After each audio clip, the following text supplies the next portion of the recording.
In today's video, I'm going to teach you how to save an Excel file to Google Drive. By the end, you'll have your spreadsheet safely stored online, neatly named, and easy to find from any device. Start by opening your web browser and going to Google's homepage. Make sure you're signed into the correct Google account so the file goes to the right drive. If you see your profile icon in the top right corner, you're good to go.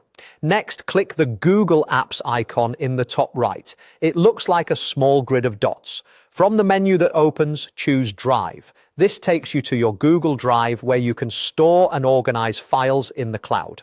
In Drive, look to the left and click the New button. From the menu, choose File Upload. A file picker window will open. Navigate to the folder on your computer where your Excel file is saved. Select the Excel file you want to upload and click Open. You'll see an upload status in the bottom right of the screen.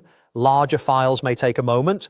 When the upload finishes, you'll see an Upload Complete message. Click that message to jump directly to the uploaded file and confirm it's there.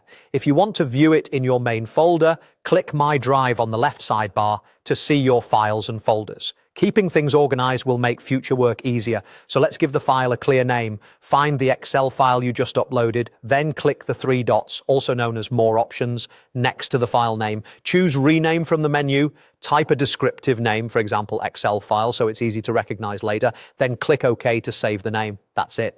Your Excel file is now saved to Google Drive in its original format, which means you're not converting it, you're simply storing it securely online.